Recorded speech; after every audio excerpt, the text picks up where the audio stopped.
안녕하세요. 자연스님 TV 자연입니다. 반갑습니다.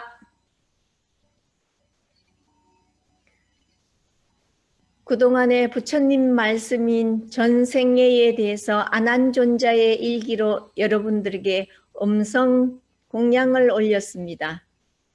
오늘은 21번째 유산을 얻은 나홀라.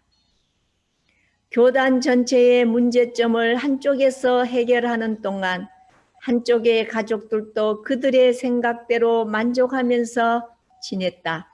그러나 그들 스스로 생각해서 얻은 대답과 반대가 된 상태를 보고는 울음잔치를 치러야 했다.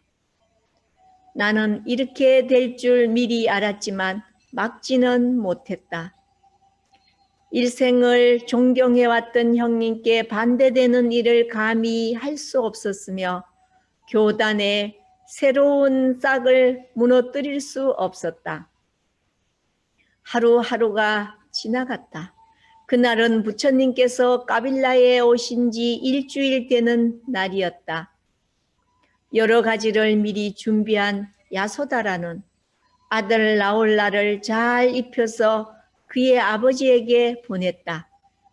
나홀라야, 어머니 말을 잘 듣거라. 저기 저 거룩하신 분이 너의 아버님이시다. 내가 앞으로 이 왕궁을 물려받아서 왕이 되려면 재산이 많아야 한다. 너는 너의 아버지에게 가서 유산을 달라고 청하여라. 왕궁에 부처님께서 오실 때마다 어른들이 하는 말씀을 듣고 나홀라도 자기 아버지를 잘 알고 있었다. 부처님이 아버지님을 알자 애정도 생겼다. 나홀라는 부처님의 앞으로 똑바로 걸어왔다.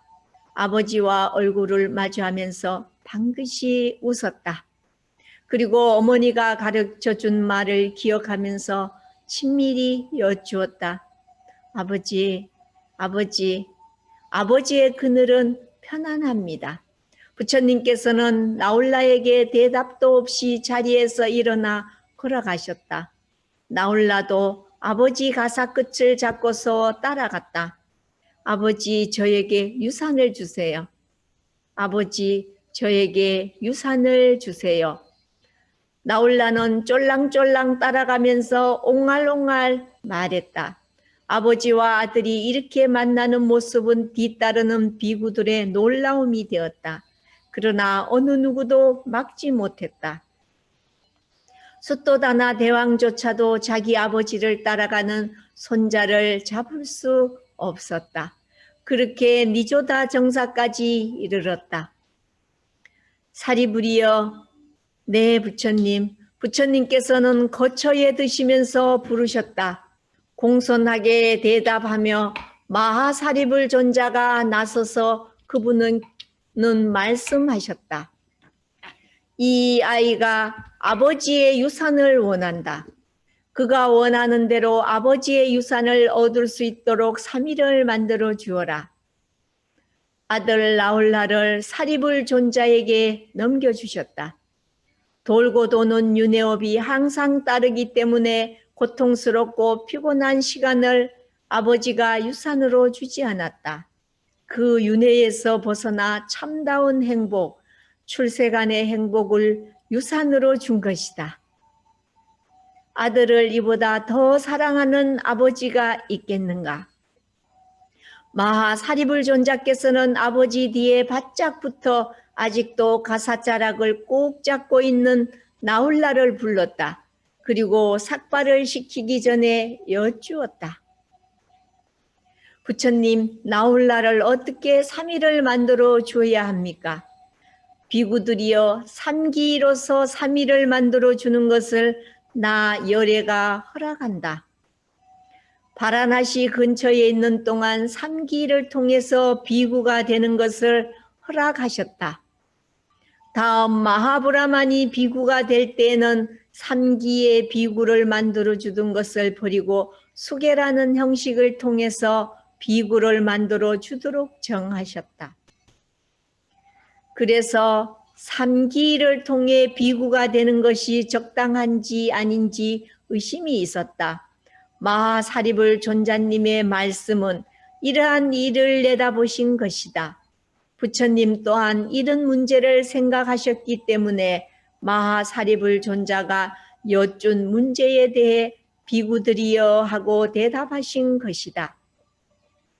그분의 말씀을 들은 다음 사리불 존자는 우물 곁으로 갔다.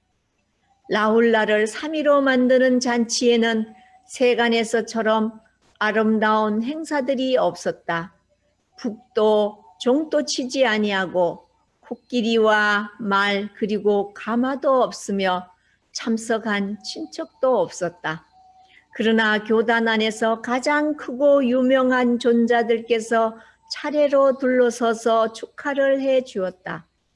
마하 모칼라 존자는 나홀라의 머리를 깎아주고 가사를 입혀 주었다. 또 삼기를 소리내어 정확하게 내려주었다. 나홀라도 똑똑한 발음으로 따라했기 때문에 3위가 되는 의식은 순조롭게 진행되었다. 마하가사빠 존자는 본문을 일러주셨다. 크고 작은 허물을 가까이 보아서 허물이 없도록 잘 지도해 주시는 사리불 존자는 나홀라의 전계사가 되었다. 특별한 행사로 3위가 되는 의식 절차가 끝났을 때 할아버지 수토다나 대왕께서 도착했다. 대왕은 숨이 가쁜 모습으로 부처님께서 거처하시는 곳으로 곧바로 들어갔다. 그분이 오실 것이라고 미리 아신 부처님께서는 이미 문을 활짝 열어놓고 기다리신 것이다. 수토다나 대왕은 부처님께 공손히 머리 숙여 합장드리고 말했다. 거룩하신 부처님이시여, 제자가 상 하나를 청하겠습니다. 대왕이시여, 부처님은 상을 주는 것에서 벗어났습니다. 부처님과 함께 비구들은 자신의 한 끼를 위해서만 다른 이의 대문에 가서 서야 한다. 그래서 자기에게 주어야 할 상이 없음을 부항에게 말씀하신 것이다. 부항 역시 물건이나 재산, 금은보배가 아닌 상임을 다시 여쭈었다. 부처님, 적당한 상, 허물이 없는 상을 청합니다. 대왕이시여, 원하는 상을 말씀하십시오. 부처님께서 숲으로 가서 수행자가 되었을 때 제자는 크나큰 고통을 받아야 했습니다.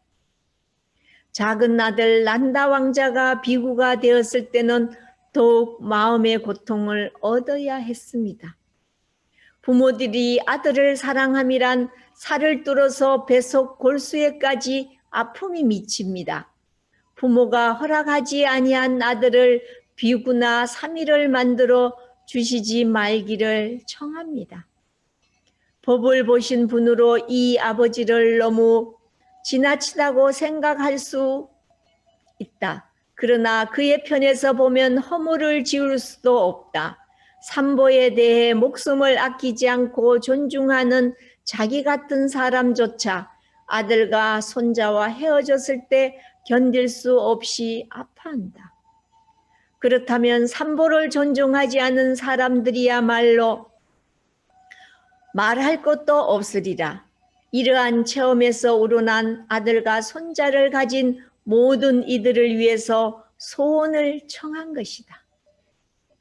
긴 세월의 이익을 위해서가 가장 필요한 것, 가까운 친척 두 사람을 거둔 다음 부처님께서 부항의 말씀을 따라주셨다. 비구들이여, 어머니 아버지가 허락하지 아니한 아들을 스님으로 만들어 주지 말라. 그들을 스님으로 만들어 주는 비구에게는 나쁜 행동의 허물을 지운다. 계율 하나를 정하여 발표하셨다. 교단이 머무는 동안 이 계율은 함께 하여야 할 것이다. 아난존자의 일기 21번째, 유산을 얻은 나홀라. 자연이었습니다. 감사합니다.